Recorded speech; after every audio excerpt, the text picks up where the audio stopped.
The diplomatic station floated silently in the darkness of space, orbiting the planet Proxima Tertius like a metal ring of hope. Inside its cold corridors, Princess Lyra stood before the tall windows of her temporary quarters, watching the stars with a heavy heart. Her feathers, which covered parts of her arms and the edges of her face in beautiful patterns of silver and blue, trembled slightly. She wrapped her wings tighter around her body, a gesture her people made when they felt afraid or uncertain. Tomorrow, everything would change. Tomorrow she would meet the human she was supposed to marry. Lyra had heard stories about humans all her life. The Valkyrie people whispered about them in fearful voices, telling tales of their strength and their violence. Humans were shorter than her people, but they were dense with muscle. They came from a world with crushing gravity, and their bodies were built to endure pain that would kill most other species. In the war that had raged for 5 years, human soldiers had fought with a determination that terrified the Valkyrie generals. They never gave up, never retreated when cornered. They just fought harder. And now, to stop the war, Lyra was being given to one of them. Her sister Kira entered the room quietly, her own wings drooping with sadness. Kira was younger by 3 years, with brighter feathers and a hopeful spirit that Lyra had always envied. But today even Kira looked defeated. "You don't have to do this," Kira whispered, taking Lyra's hand. "We could run away. I could help you." Lyra shook her head slowly. "If I run, the war continues. More people die. Both our people and the humans. This marriage is supposed to create peace, but you'll be alone with them. With him? What if the stories are true? What if he hurts you?" Lyra had asked herself the same question 1,000 times. The human commander she was supposed to marry was named Jake Morrison. She had seen only one picture of him, a military portrait that showed a man with dark hair, strong features and eyes that seemed to look right through the camera. He wore his uniform with perfect precision, and medals decorated his chest. A warrior, a killer, and soon her husband. "I don't have a choice," Lyra said softly. "Father made the agreement. The council approved it. This is my duty." Kira hugged her tightly, and Lyra felt tears sting her eyes. She had never been brave like the warriors of her people. She had spent her life in the palace, learning music and art, studying the old poems and practicing the traditional dances. She was not prepared for this. She was not prepared to leave everything she knew and live among humans who might see her as nothing more than a trophy of war. The next morning came too quickly. Lyra dressed in the formal robes of her house, layers of shimmering fabric that caught the light as she moved. Her attendant styled her head feathers in the traditional way for a bride, weaving them with silver threads and small crystals. She looked at herself in the mirror and barely recognized the frightened woman staring back. The ceremony room was filled with representatives from both species. On one side stood the Valkyrie diplomats in their elegant robes, their wings held high in formal posture. On the other side stood the humans in their dark military uniforms, looking stiff and uncomfortable. The two groups eyed each other with barely hidden distrust. Then the door opened and Jake Morrison walked in. Lyra's breath caught in her throat. He was exactly as intimidating as she had feared. He moved with the controlled grace of a predator, each step deliberate and sure. His uniform was perfectly pressed, and his posture showed the discipline of years in the military. But what frightened Lyra most were his eyes. They swept across the room, taking in every detail, assessing every person. When those eyes found her, Lyra felt her wings involuntarily press closer to her body.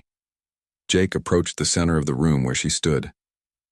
He was shorter than her by several inches, as all humans were shorter than the Valkyrie, but somehow he still seemed to fill the space around him. He stopped at the appropriate distance, respecting the formal boundary that Valkyrie custom required. "Princess Lyra," he said, and his voice was deeper than she expected, but not unkind. "I am Commander Jake Morrison. It is an honor to meet you."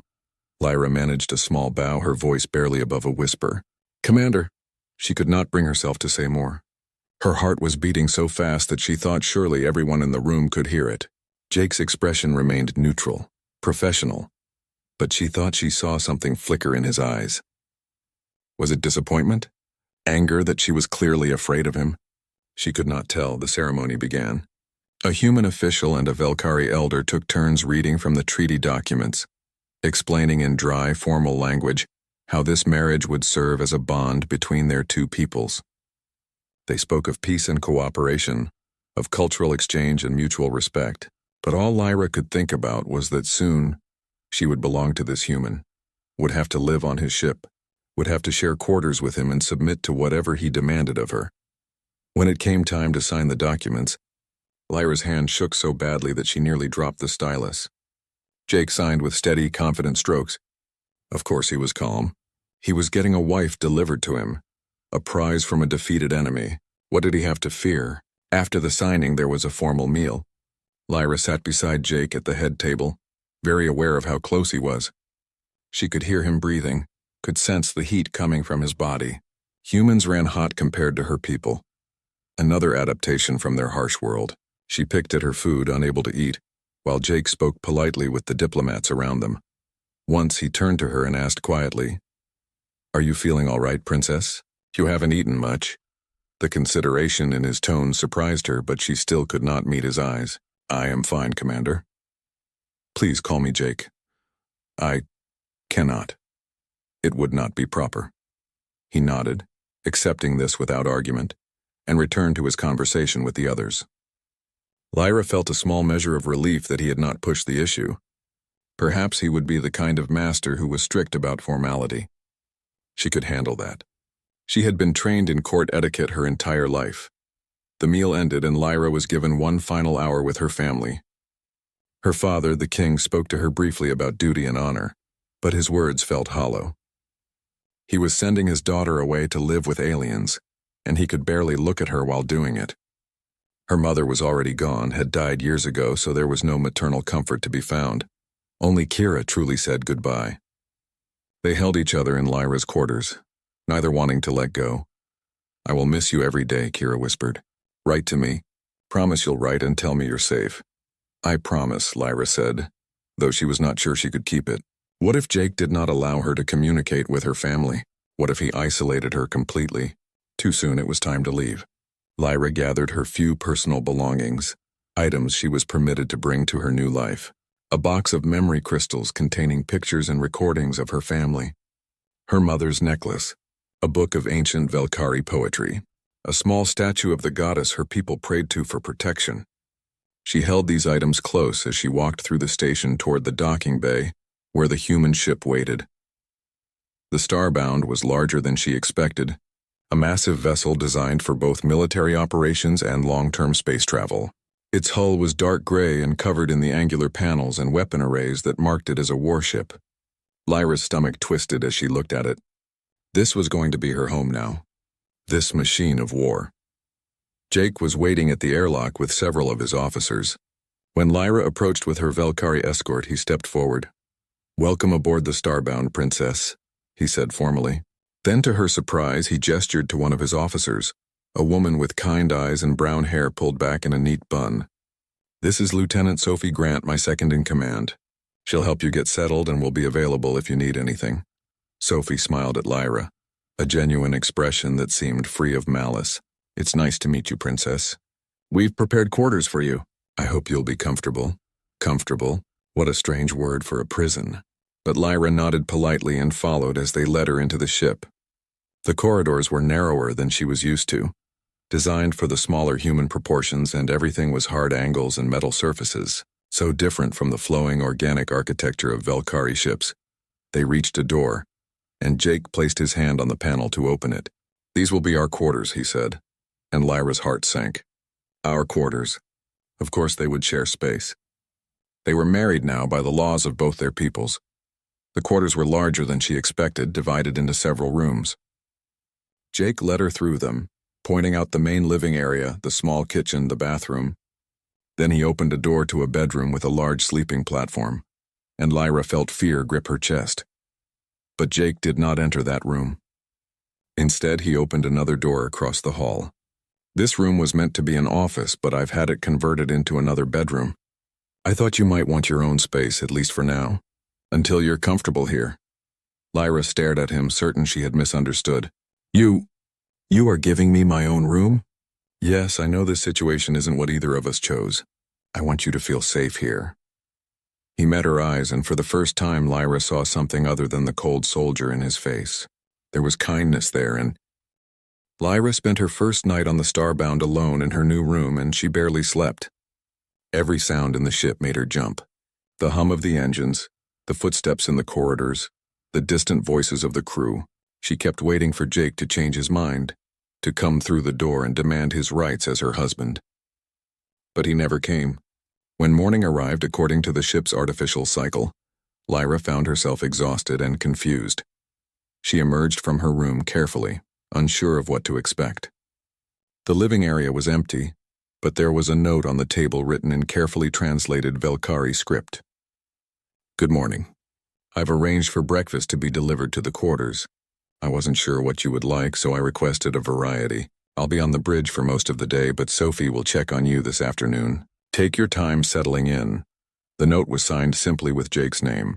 Lyra read it 3 times, looking for hidden meanings or threats, but found none. It was just a considerate message from someone who wanted her to feel welcome. She did not know what to do with that. The breakfast arrived shortly after, delivered by a young human crew member who smiled nervously and bowed in a clumsy approximation of Velkari greeting. The food was a problem. Humans and Velkari had different nutritional needs, and most human food made her people sick. The crew member had brought a selection of fruits and simple grains, clearly trying to find something she could eat, but Lyra could only manage a few bites of a bland grain paste before her stomach protested. She spent the morning exploring the quarters, examining everything with cautious curiosity. Jake's military efficiency was evident everywhere. His personal items were neatly organized, his clothes precisely folded, his few decorations placed with deliberate care.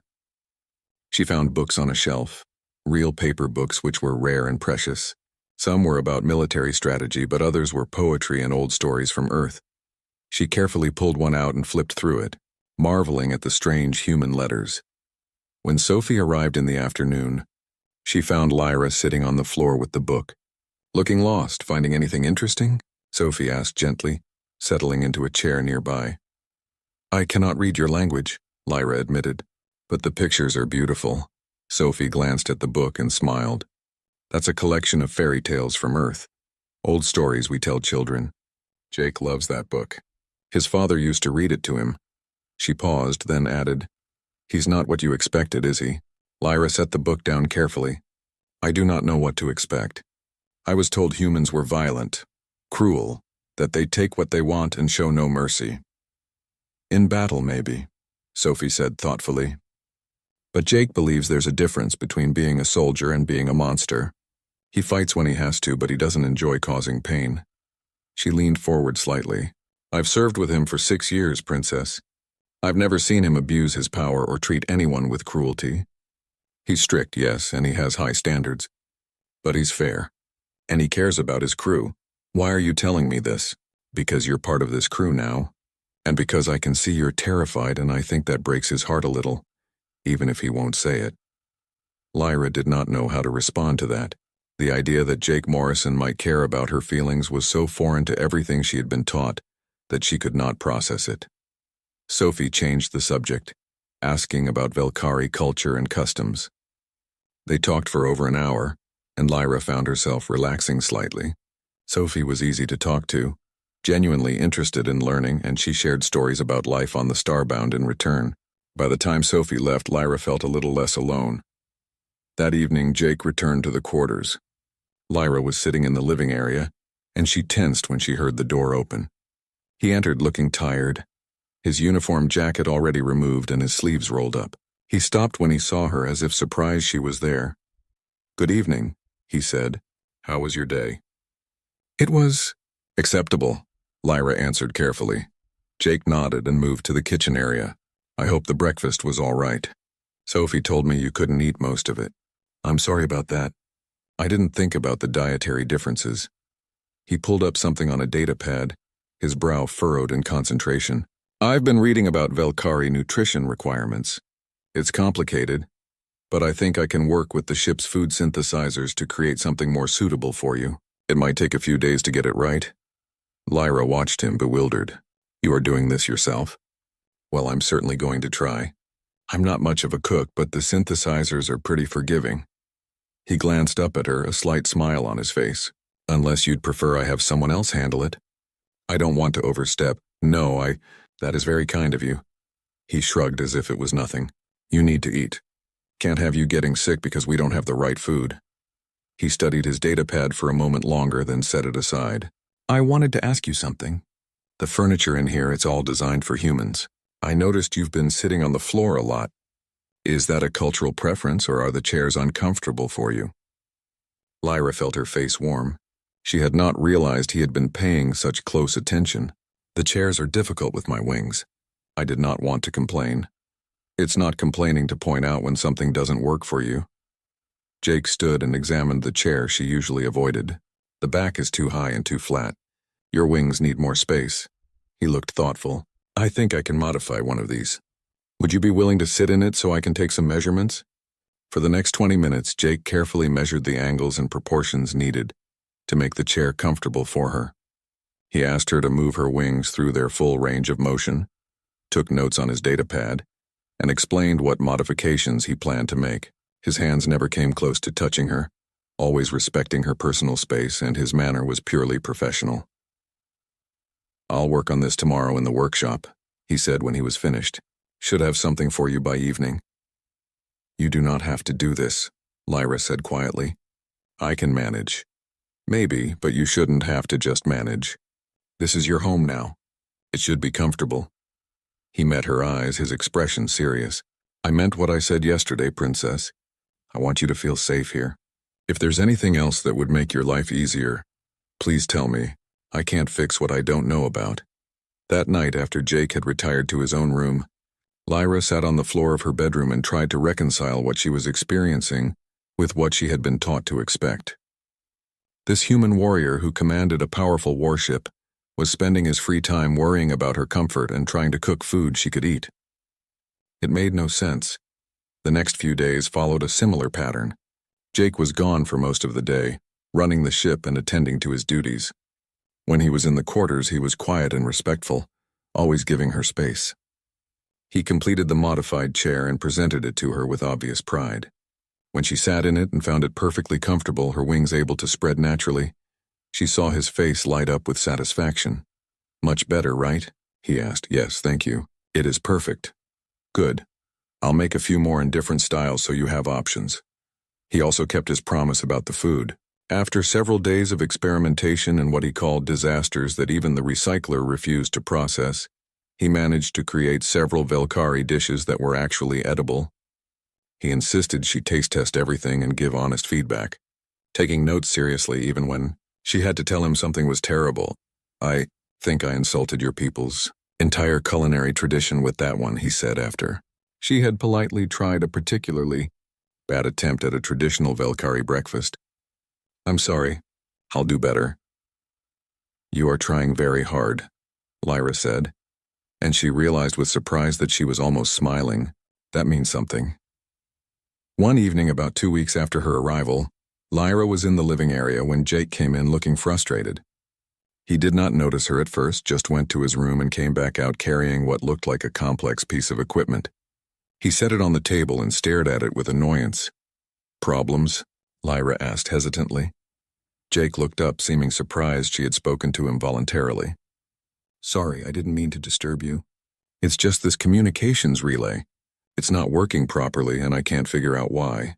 I've been trying to fix it for 3 days. Lyra stood and moved closer, looking at the device. She had spent years studying Velkari technology, which used similar principles. May I look at it? Of course. She examined the relay carefully, her trained eye spotting the problem quickly. This connector here is not aligned properly, and I think this power regulator is calibrated incorrectly for the signal type you are trying to send. Jake looked at where she was pointing, then grabbed his datapad and ran some calculations. You're right. How did you see that so quickly? I studied engineering in the palace. It was a hobby. She made a few careful adjustments to the device. Try it now. Jake activated the relay and it immediately began functioning correctly. He stared at it in disbelief, then looked at her with something like awe. You just fixed in 2 minutes what I couldn't solve in 3 days. That's incredible. Lyra felt a warm feeling in her chest at the genuine admiration in his voice. It was not difficult. The alarm on the bridge of the Starbound began blaring at 300 hours ship time, pulling Jake from his sleep. He was dressed and out of his quarters in under 2 minutes, leaving a note for Lyra, who was still sleeping. By the time he reached the bridge, Sophie already had the situation on screen.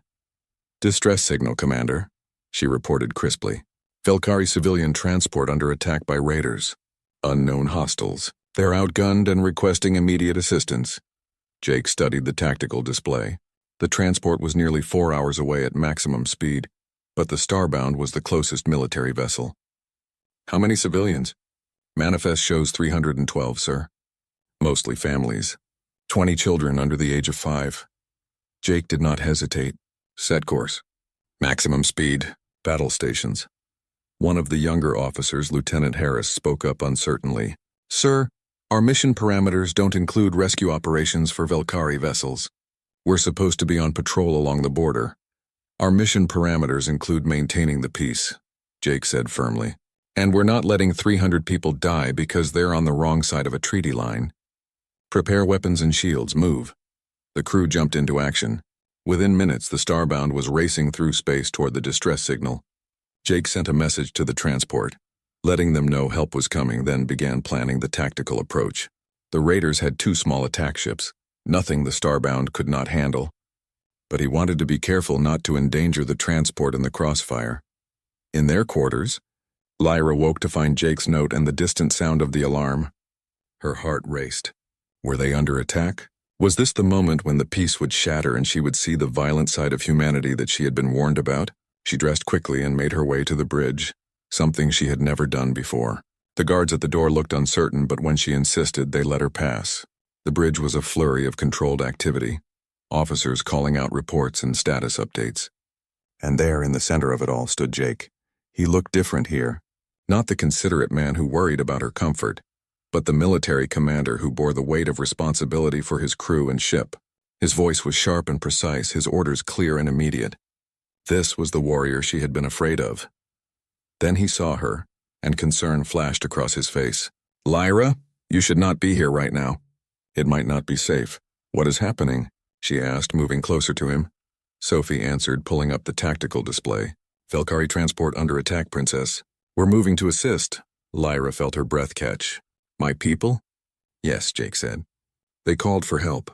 We're going to get them out. But why? They are not your responsibility. Your mission—" "My mission is to protect people when I can," Jake interrupted gently. "And right now, those people need help. So we're helping." Lyra watched as the Starbound closed the distance to the transport. She could see the damage on the civilian ship even through the tactical display. The hull breached in several places, life support failing. The raider ships were circling like predators, preparing for another attack run. "Weapons ready, Commander," one of the officers reported. "Target their engines and weapon systems," Jake ordered.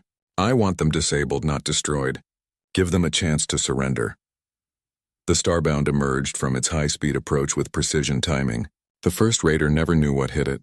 The Starbound's weapons fire was surgical, taking out the raider's engines in 3 shots. The ship went dark and began drifting, no longer a threat. The second raider tried to run, but Sophie had already anticipated the move. The Starbound cut off its escape route, and Jake's voice rang out over the communications channel. "Raider vessel, this is Commander Morrison of the human ship Starbound. Power down your weapons and prepare to be boarded, or we will disable your ship. You have 10 seconds to comply." There was a tense moment of silence. Then the raider powered down. "Harris, take a security team and board that vessel," Jake ordered. "Sophie, get our engineers over to the transport. I want damage assessments and emergency repairs started immediately. Medical team, prepare to receive casualties." The next 2 hours were organized chaos. Lyra watched from the bridge as Jake coordinated the rescue operation with the same efficiency he applied to everything else. The transport's hull was patched, life support restored, injured passengers triaged and treated. The Starbound's cargo bay was opened to provide temporary shelter for those whose quarters on the transport were too damaged to occupy. Lyra found herself wanting to help, and Sophie put her to work translating and helping coordinate with the Velkari passengers, many of whom were frightened and confused. One elderly Velkari woman named Sarah clutched Lyra's hand as medics treated her minor injuries. "Bless you, child," Sarah said weakly. "Bless you and these humans. They saved us. I thought we would die out here." The commander did not hesitate, Lyra told her. As soon as he heard you were in danger, he came. The commander? Sarah's eyes focused on Lyra more clearly, taking in her formal robes and the markers of royalty in her feathers. Princess? Princess Lyra? Is that truly you? Yes, Lyra said softly. But what are you doing on a human ship? The report said you were married to one of them, but I thought it was just propaganda from the war. It is true. Commander Morrison is my husband. Sarah's expression became worried. Child, you must be careful. Humans are dangerous.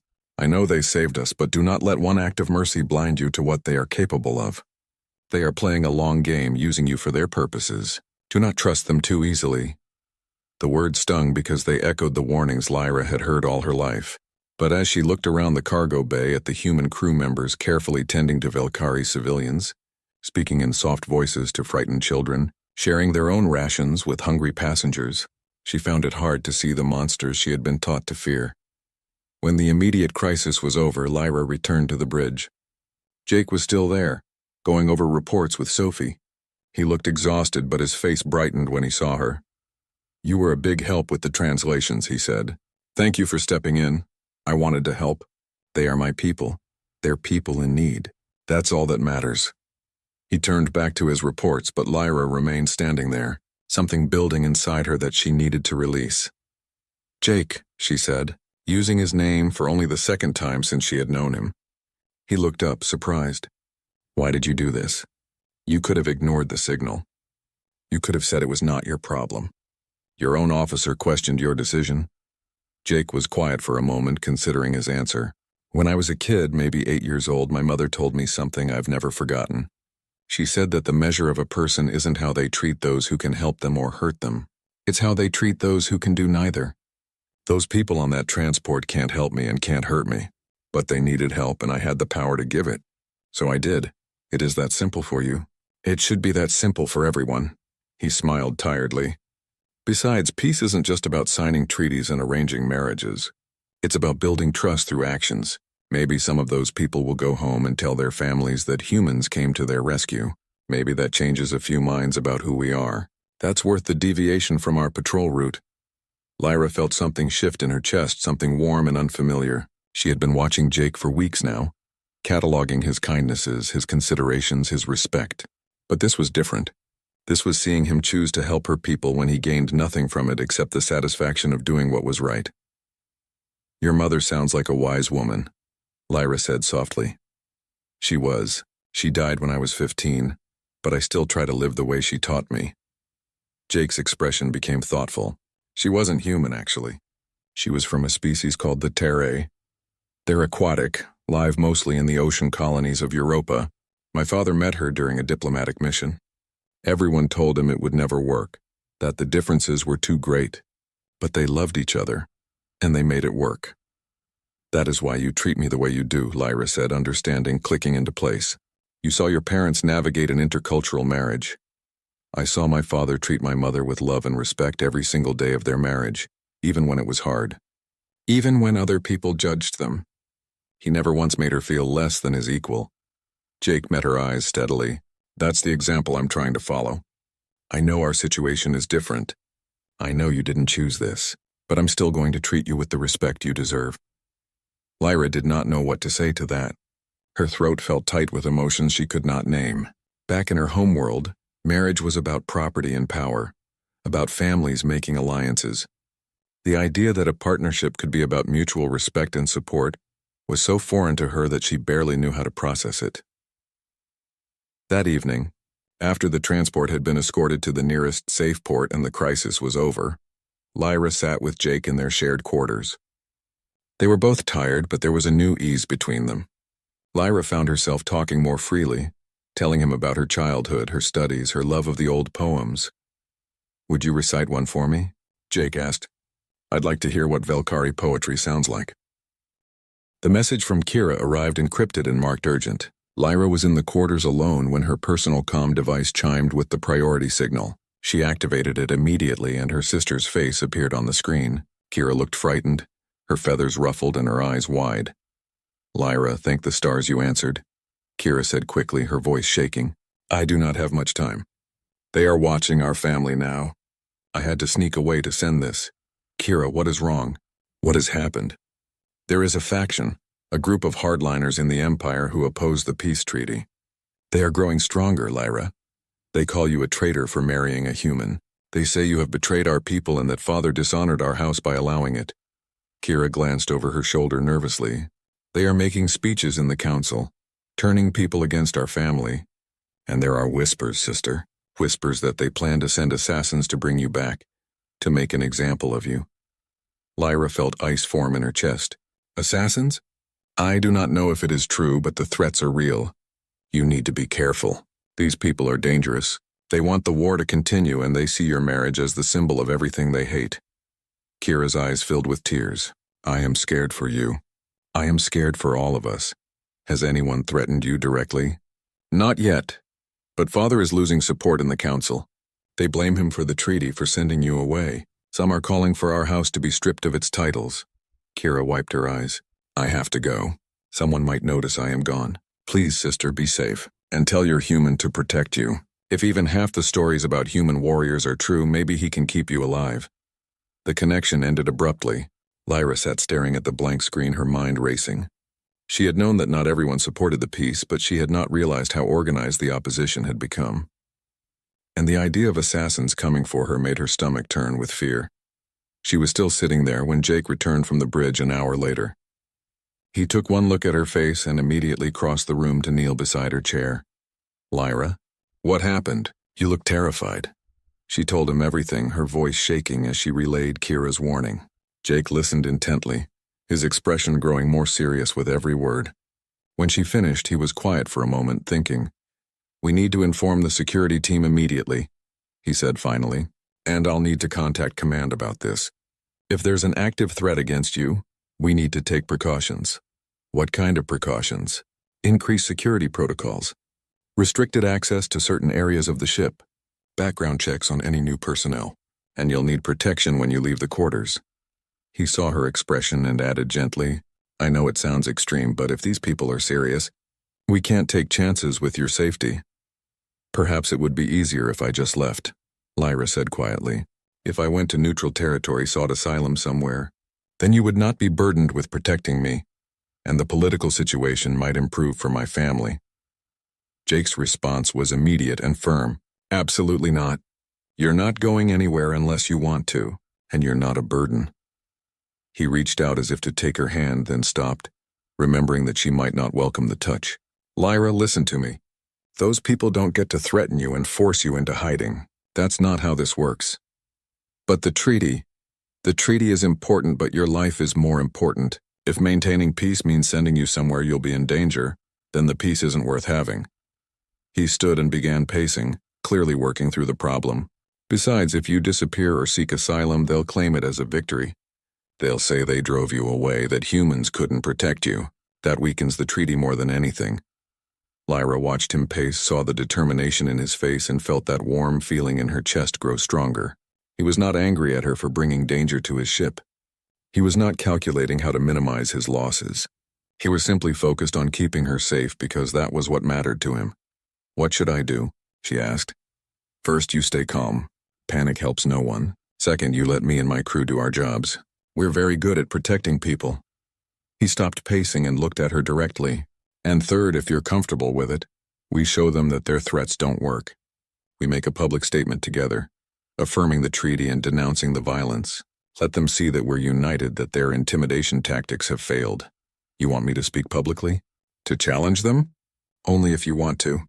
I won't force you into anything, but I think showing strength right now is better than showing fear. He smiled slightly. And I'll be right there with you. They'll have to go through me to get to you, and I promise you that's not going to happen. Lyra considered his words. Everything in her instincts told her to hide, to make herself small and hope the danger passed. But she thought about her sister, about her father losing power because of her. She thought about the peace that so many people had died for. And she thought about Jake, who had shown her nothing but kindness and respect, who was willing to risk political complications and possibly even violence to keep her safe. I will do it, she said, her voice steadier than she felt. I will make the statement. But Jake, I am afraid. That's okay. Being brave doesn't mean you're not afraid. It means you do the right thing even when you're afraid. He moved closer to her chair. I know you've only known me for a few weeks. I know you're probably still not sure if you can trust me completely. But I need you to trust me about this. I will keep you safe. That's a promise. Lyra looked up at him, at this human who had somehow become the safest person in her universe, and she made a decision. She stood up, her wings spreading slightly in a gesture of trust, and she placed her hand in his. It was the first time she had voluntarily touched him. I trust you, she said simply. She felt Jake's hand close gently around hers, warm and solid. His eyes widened slightly as if he understood the significance of the gesture. Thank you, he said quietly. I won't let you down. The next 2 days were a flurry of preparation. Jake increased security across the ship, briefed his senior officers about the threat, and worked with Sophie to draft a statement that would be strong without being inflammatory. Lyra practiced what she would say, translating the concepts into her own language so she could speak from the heart, rather than reading prepared words. On the 3rd day, they recorded the message together. Lyra wore her formal robes, the ones that marked her as a princess of the Velkhari Empire. Jake stood beside her in his dress uniform, every inch the military commander. They stood close enough that their shoulders almost touched, presenting a united front. Lyra spoke first, her voice clear and steady despite her nerves. She addressed her people directly, explaining that she had entered this marriage to create peace, but that she remained in it by choice. She spoke about the respect and kindness she had found among humans, about the rescue of the Velkhari transport, about the possibility of true cooperation between their species. Then she looked directly into the camera and addressed the hardliners. To those who threaten violence in the name of our people, I say this. You do not speak for the Velkhari. You speak only for your own fear and hatred. I will not hide from you. I will not let your threats silence me. And I will not abandon the peace that so many sacrificed to achieve. If you come for me, you will find not a frightened girl, but a woman who stands with allies who will defend what is right. Jake spoke next, his voice carrying the authority of his rank. He affirmed humanity's commitment to the treaty, praised Lyra's courage, and made it clear that any attack on her would be considered an attack on the Starbound itself. He spoke about the importance of peace and the futility of continuing the cycle of violence. And he ended with a simple statement that made Lyra's hearts beat faster. Princess Lyra is under the protection of the Starbound and her crew. She is one of us now, and we take care of our own. The message was broadcast across both human and Velkhari space. The response was immediate and overwhelming. News channels analyzed every word. Diplomats argued about its implications. Common citizens on both sides offered messages of support or condemnation. Within hours, the recording had been viewed millions of times.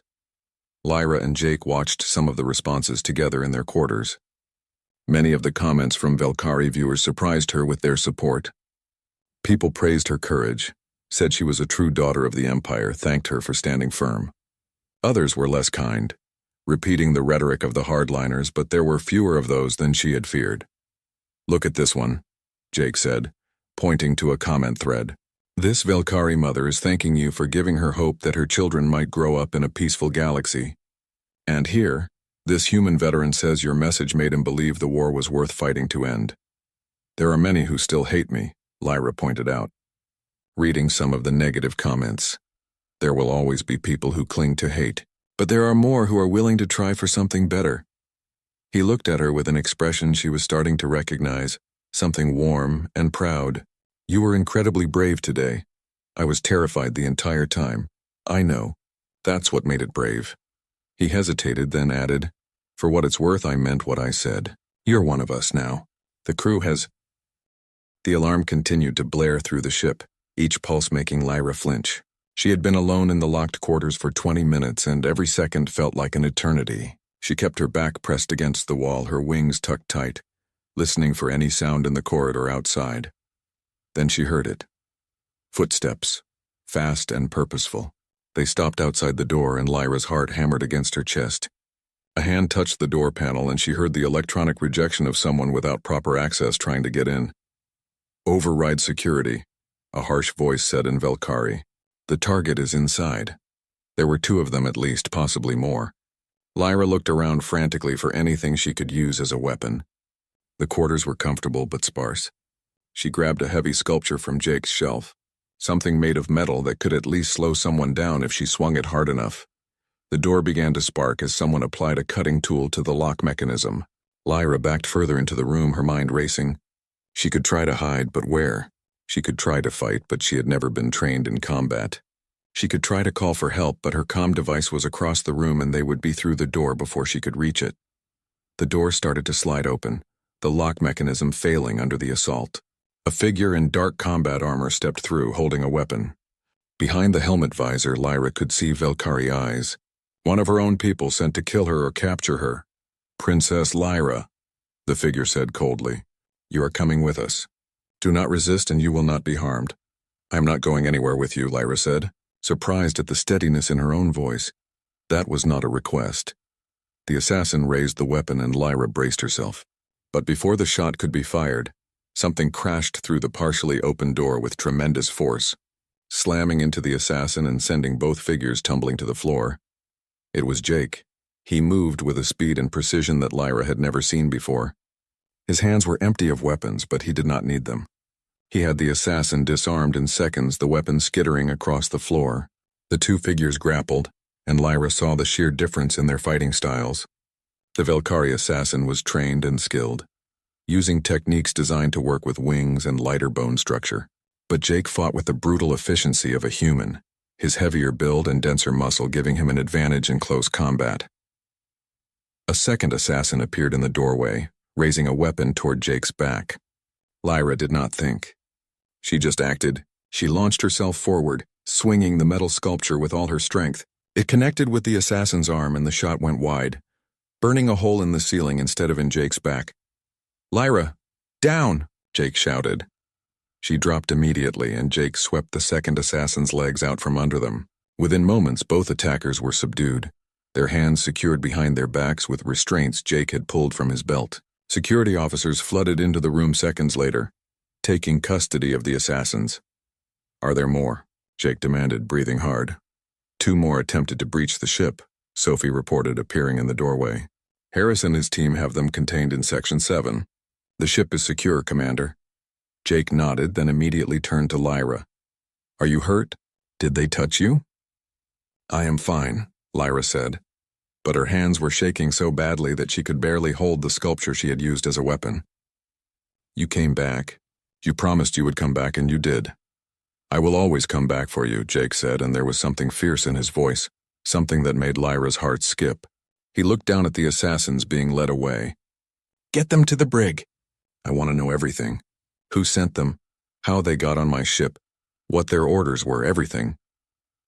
After the security team left with the prisoners, Jake ran his hands through his hair, clearly coming down from the adrenaline.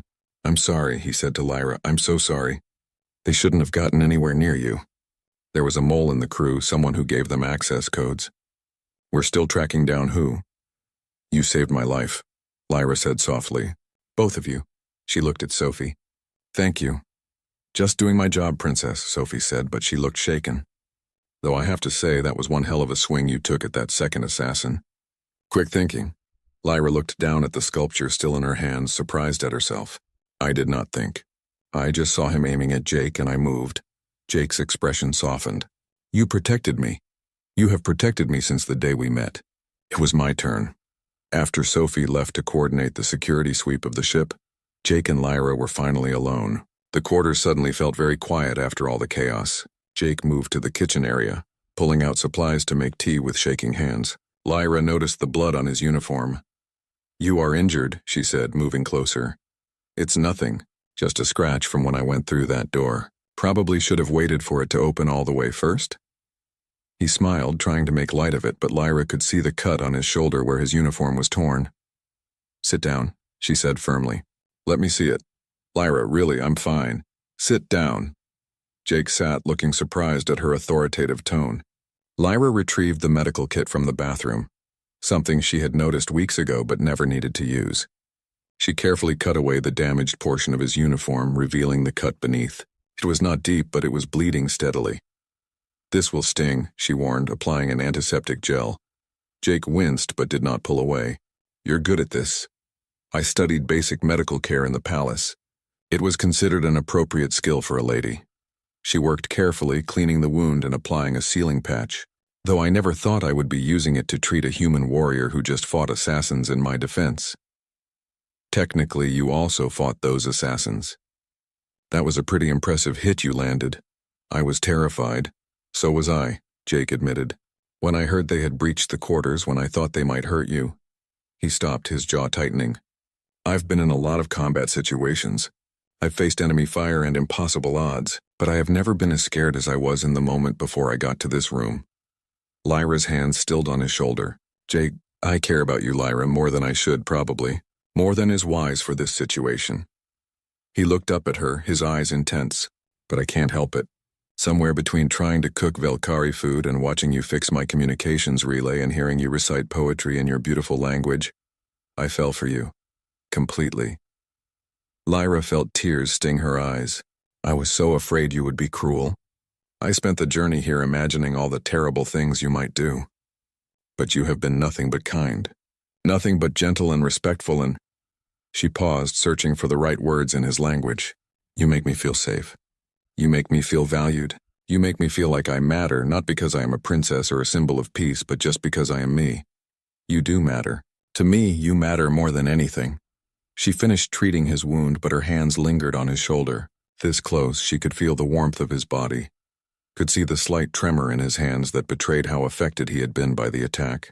This human who fought so fiercely to protect her was also vulnerable, also capable of fear and worry.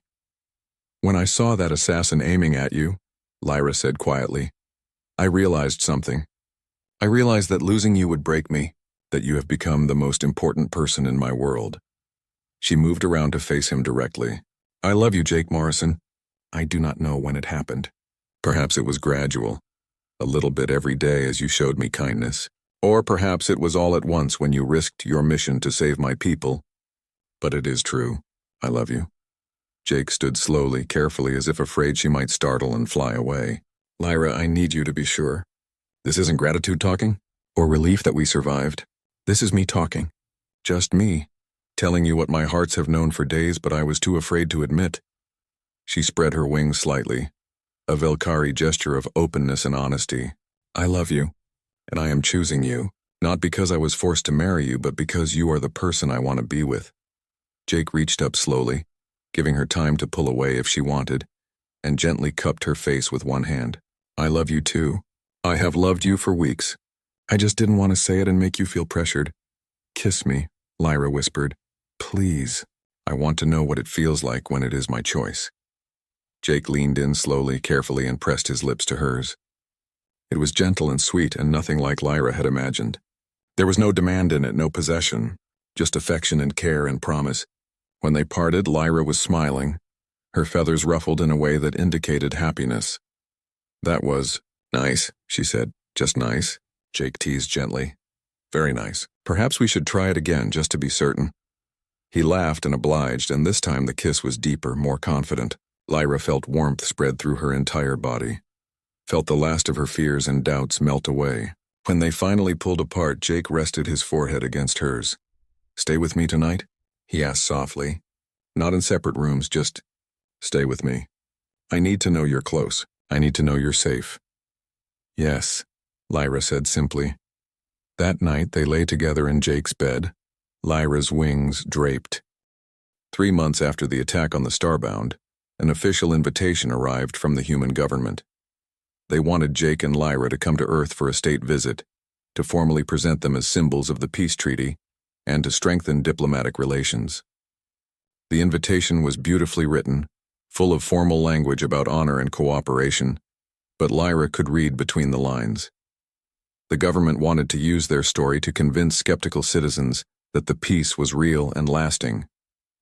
You don't have to do this if you don't want to, Jake told her as they read the invitation together in their quarters. I know Earth might be overwhelming. The gravity is heavier than you're used to, and there will be a lot of public attention. Lyra considered it carefully. Earth was the human homeworld, a place of legend and mystery to her people.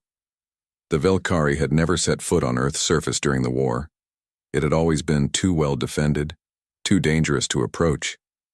The idea of walking on that alien world made her nervous. But she also understood the importance of what was being asked of them. "We should go," she said finally. "Our relationship has become a symbol whether we wanted it to or not.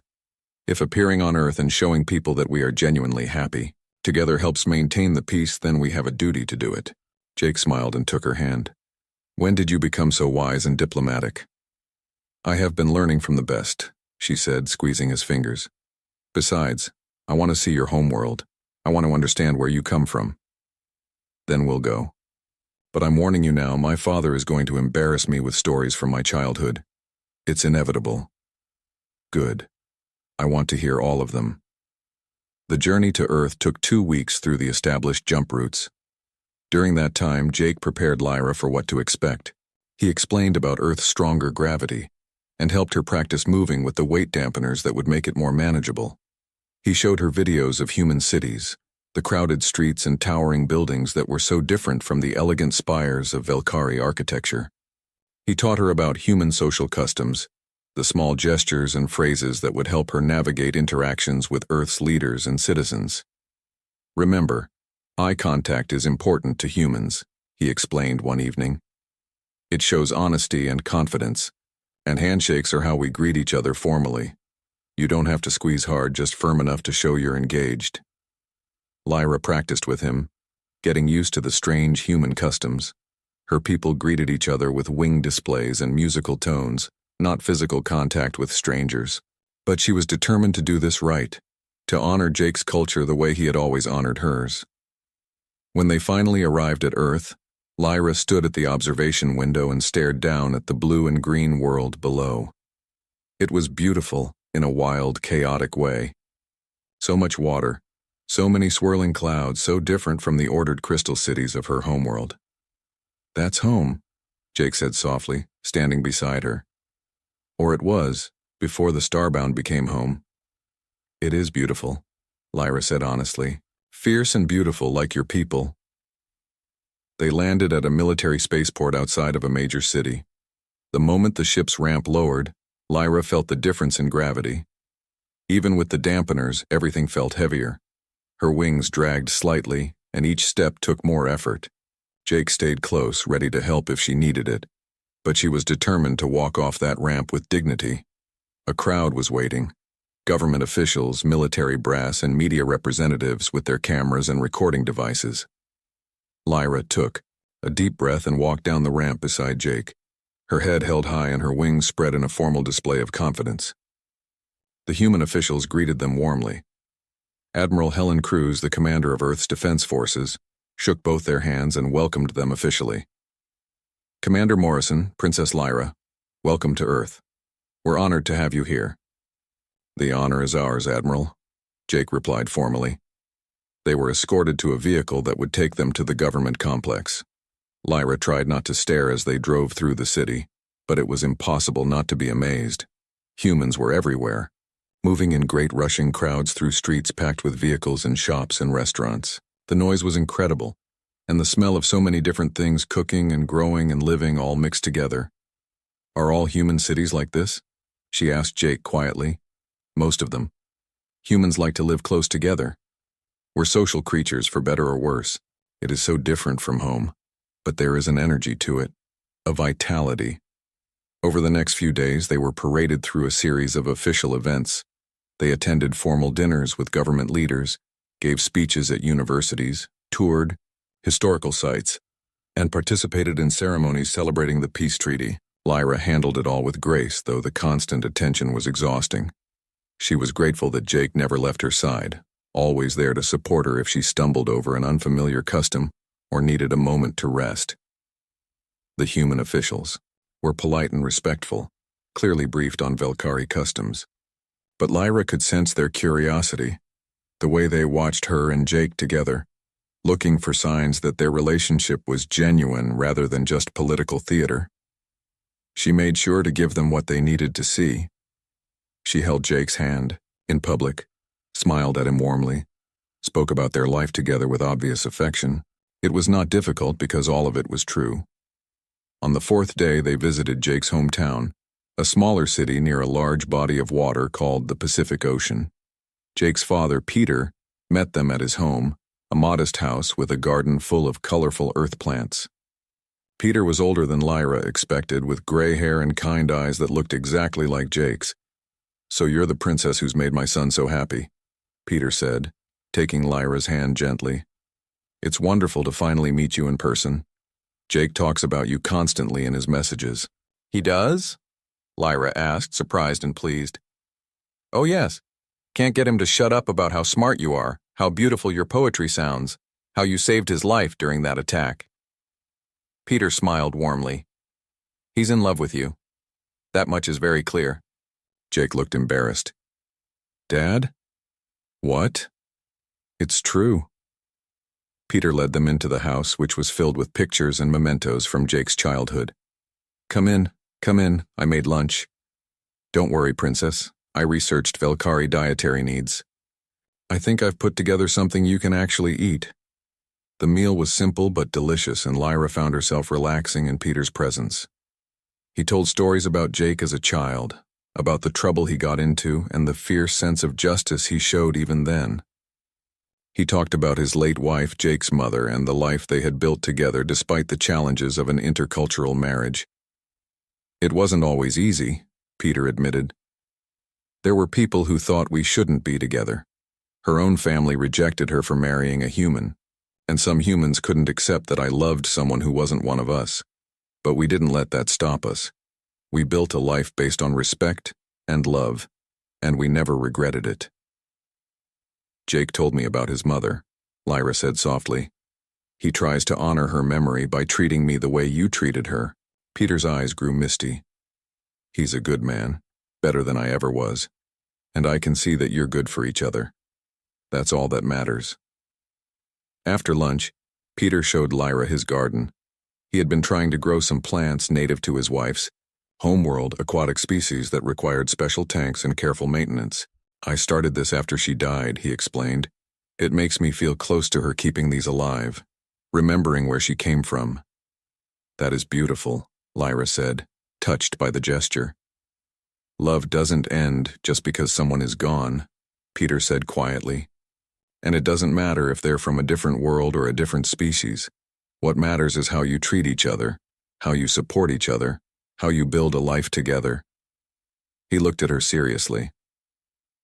"Jake told me about the assassination attempt, about how you protected him even though you were terrified. That's love, Princess, real love. Hold on to that." The visit with Peter was the highlight of the trip for Lyra. But the next day brought a harsh reminder that not everyone on Earth supported the peace or their marriage. They were scheduled to attend a public ceremony in the capital city, a symbolic event where they would plant a tree representing the hope for lasting peace between their peoples. The plaza was packed with thousands of people, most of them supportive and cheering. But as the ceremony began, Lyra noticed a group near the back holding signs with angry slogans. "Humans for humanity," one read. "No alien influence," said another. The protesters were shouting, though their words were drowned out by the larger crowd. Jake noticed them too and positioned himself slightly in front of Lyra, protective instincts taking over. "Security has them contained," he murmured to her. "Just ignore them and focus on the ceremony." Lyra nodded and tried to do as he said. She spoke her prepared words about peace and cooperation, her voice amplified across the plaza. Jake spoke next, his words strong and clear. Then they knelt together to plant the young tree, a hybrid species that could grow in both earth and Velkari soil conditions, symbolic of their two peoples finding common ground. As they stood back up, the security situation changed. The protesters broke through the barriers, rushing toward the stage. Most were human. 6 months had passed since the assassination attempt on Earth, and the galaxy had changed in ways that Lyra could never have imagined when she first stepped aboard the Starbound. She stood now on the observation deck, watching the stars slip by as the ship traveled through space, and she marveled at how different her life had become. The cultural exchange program she had proposed to Jake months ago had grown beyond her wildest expectations. Dozens of ships now carried mixed crews of humans and Velkari working together. Universities on both worlds offered exchange programs where students could study alien cultures and languages. Trade agreements were being signed. Scientific collaborations were producing breakthroughs that neither species could have achieved alone. The peace that had seemed so fragile a year ago was becoming something solid and real. And at the center of it all, whether they wanted to be or not, were Lyra and Jake.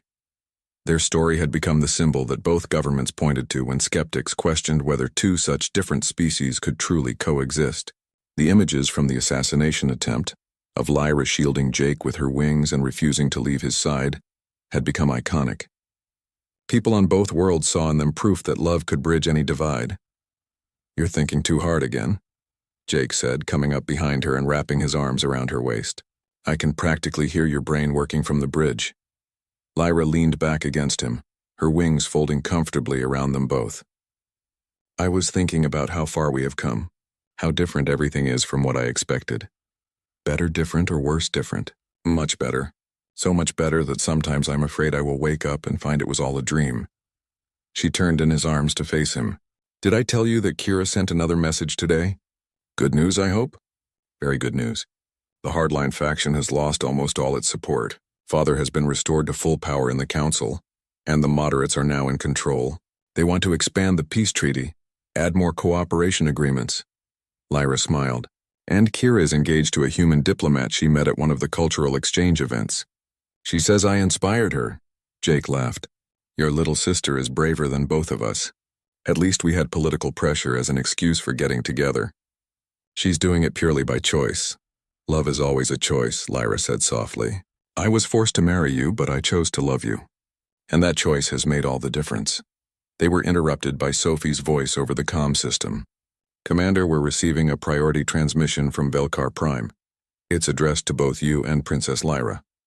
Jake and Lyra exchanged glances. "Put it through to my ready room," Jake said.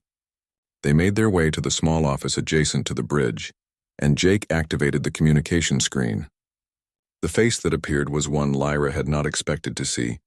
It was her father. "King Varan of the Velkari Empire, Father," Lyra said, bowing slightly out of habit. "Lyra, Commander Morrison." Her father looked older than she remembered, the stress of the political turmoil evident in his features. "I hope this message finds you both well." "We're fine, Your Majesty," Jake said formally. "Good, I am contacting you with an official invitation, one that comes not just from the royal family but from the entire council. We would like you both to return to Velkar Prime as honored guests. It is time that we formally welcome Commander Morrison to our world and acknowledge the role you both have played in securing our peace." Lyra felt her breath catch. "You want us to come home?" "Yes, and I want to apologize, daughter. To you and to your husband." Varen's voice was heavy with emotion. "I sent you away believing I was doing what was necessary for our people. But I did not stop to consider what I was asking of you. I gave you to strangers and expected you to sacrifice your happiness for politics. I am deeply sorry for that, and I am grateful that you found happiness despite my lack of consideration. Father, Lyra did not know what to say. She had imagined this conversation so many times, had rehearsed angry speeches and tearful accusations. But now that the moment was here, all she felt was a weary relief. "Thank you. That means more to me than you know. Will you come? Both of you?" Jake looked at Lyra, leaving the decision to her. She thought about it for a moment, then nodded. "Yes, Father. We will come." It is time I went home, and past time that Jake saw the world that shaped me. After the transmission ended, Lyra sat quietly, processing what had just happened. Jake waited patiently, understanding that she needed time to work through her emotions. "Are you okay?" he asked finally. "I think so. It is strange. I spent so long angry at him for sending me away, but now all I can think about is how much I have gained from it. If he had not made that decision, I never would have met you. I never would have discovered that I could be brave or strong or capable of protecting myself. I never would have learned that love could be a partnership between equals." "Every cloud has a silver lining," Jake said. "Even the clouds that start out looking like thunderstorms." The journey to Velkar Prime took 2 weeks. During that time, Jake studied everything he could about Velkari culture and customs. He wanted to make a good impression, to show Lyra's people that not all humans were the warriors they had fought in the war. Lyra helped him practice the traditional greetings, the proper way to show respect to elders, the significance of different wing positions and musical tones. "You are going to do wonderfully," she assured him one evening as he practiced bowing in the formal Velkari style for the 10th time. "My people will love you. Or they'll think I'm a clumsy alien making a mockery of their traditions. Then they will be wrong. You are a clumsy alien showing genuine respect for their traditions, and that is what matters." She smiled and straightened his collar. "Besides, I will be there beside you. Together, remember?" "Together," he agreed, pulling her close. "I like the sound of that more every day." When they finally emerged from the jump point near Velkar Prime, Lyra pressed close to the observation window, eager for her first glimpse of her homeworld in over a year. The planet appeared before them, its surface covered in crystal spires that caught the light of the twin suns and threw rainbows across the clouds.